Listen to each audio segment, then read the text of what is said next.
Cuando a un pueblo se lo saca de su tierra, se acaba. Él suele mezclarse con quien lo recibió, perder su idioma, sus costumbres, y en pocas generaciones no queda de él nada, desaparece. Ese fue el destino de todos los pueblos a través de la historia que alguna vez fueron arrancados de su tierra. De todos, salvo uno que regresó. Y ese regreso está aquí escrito.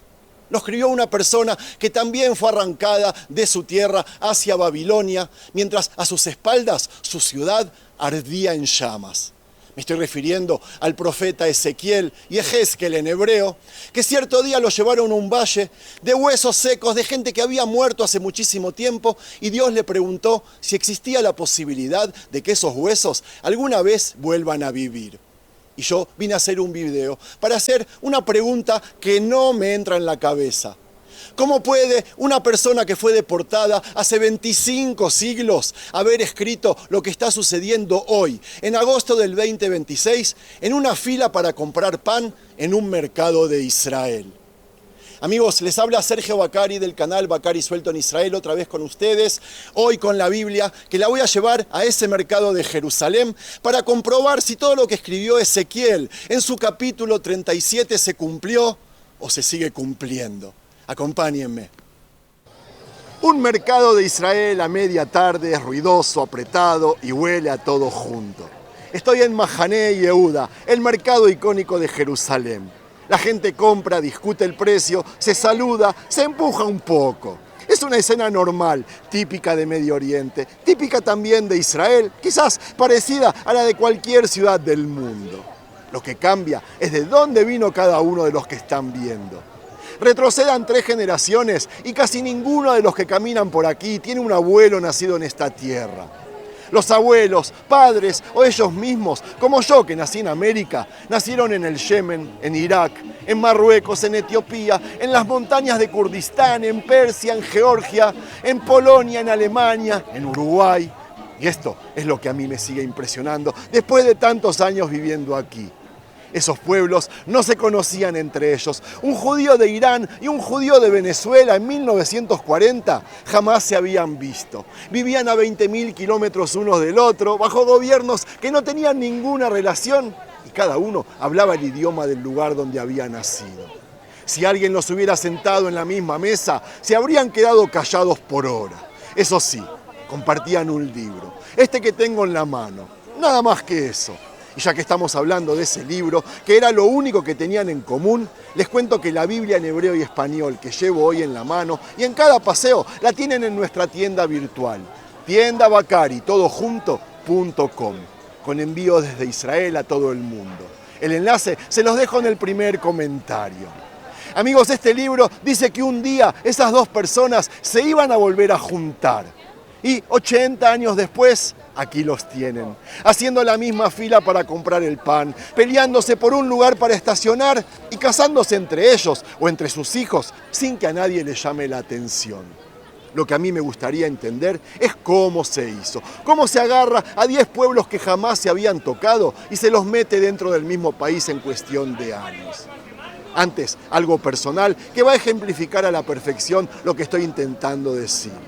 Yo, nacido en Argentina, casado con una mujer que nació aquí en Jerusalén, tenemos 5 hijos. Los padres de Lior, mi yerno y esposo de Aviv, son de Rumania. Los de mi nuera Adás, casada con Jonatán, de Estados Unidos y de la Unión Soviética. Los de Karim, que se casó con nuestro hijo Ishai, de Bulgaria y Canadá. Los de Noah, que se casó con Yoav, les hice hace poco un reportaje en mi casa, son ambos nacidos en Irán antes de la revolución.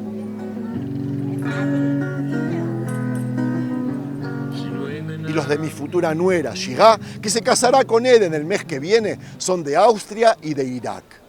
Nada más que acotar.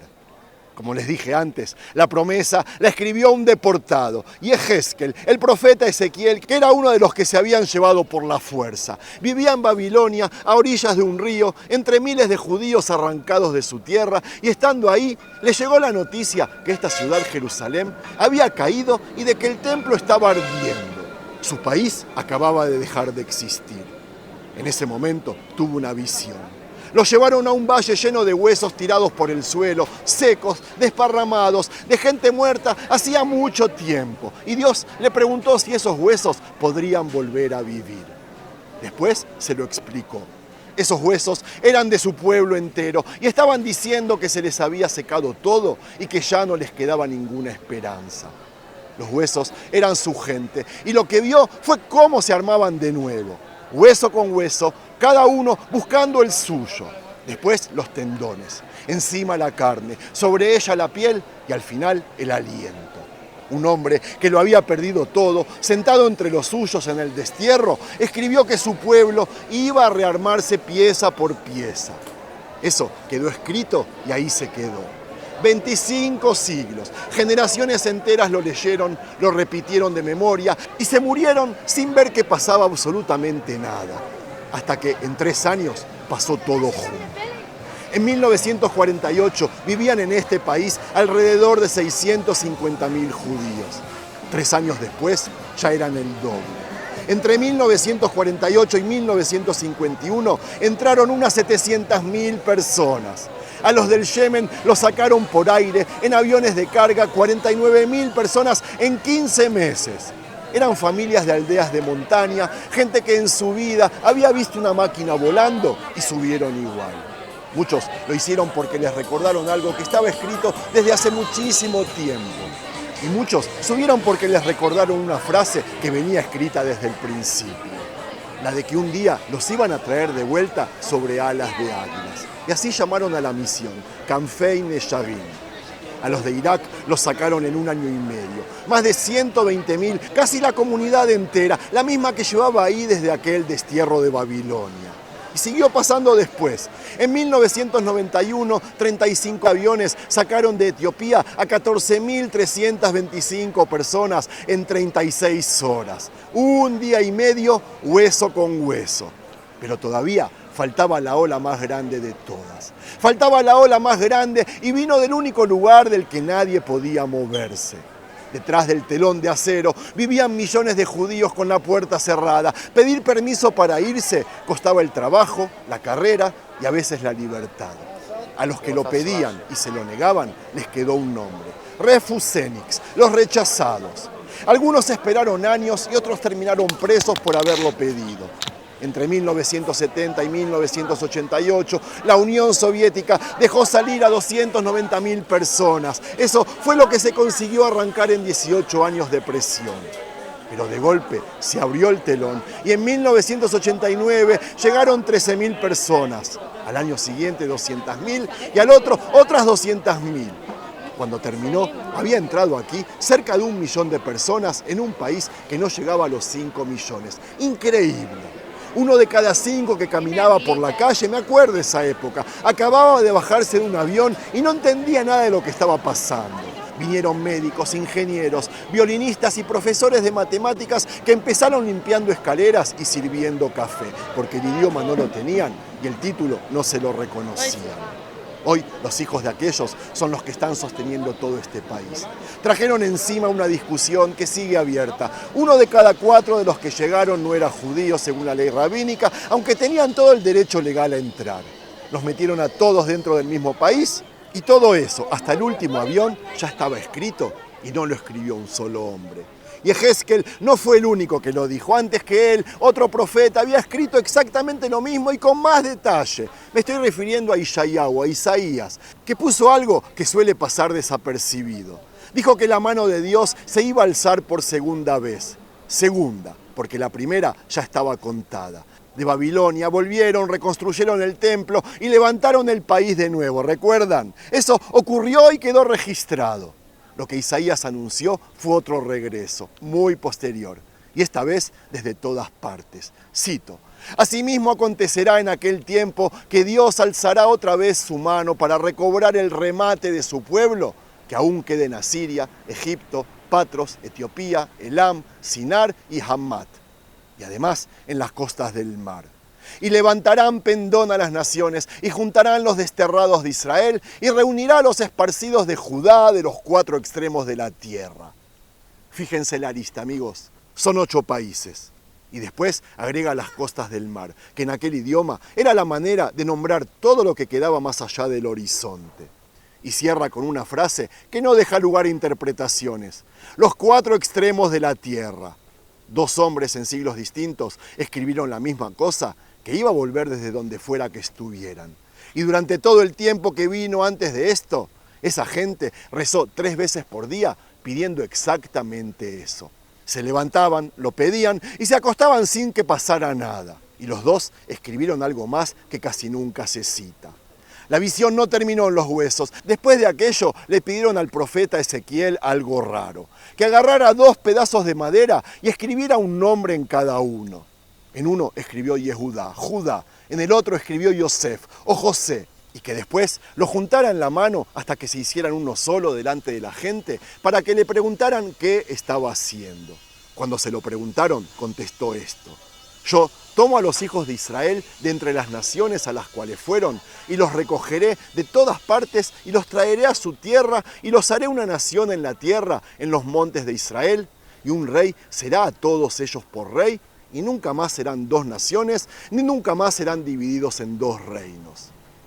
Amigos, en esa frase hay 2 promesas, y la que se repite siempre es la del regreso. La otra es la que nadie mide. Un solo pueblo, un solo rey y nunca más 2. El regreso se cuenta con números y ustedes ya los oyeron. Lo otro no se cuenta, se discute. Esa promesa se hizo porque ya había pasado lo contrario. Israel fue un solo reino durante muy poco tiempo. Cuando murió el rey Shlomo, Salomón, el país se partió en 2. 10 tribus se quedaron con el norte y le siguieron llamando Israel. Yehudá y la tribu de Benjamín se quedaron con el sur y con esta ciudad Jerusalén. Fueron 2 países distintos, con 2 reyes y con 2 capitales, y se hicieron la guerra durante 2 siglos. Después vino Asiria y se llevó el norte entero. Esas 10 tribus salieron de la historia y nunca más volvieron, aunque están retornando también ellas ahora. Todavía se las busca y cada tanto aparece un grupo en la India, en Etiopía, en Afganistán, que dicen descender de ellas y la discusión se abre una y otra vez.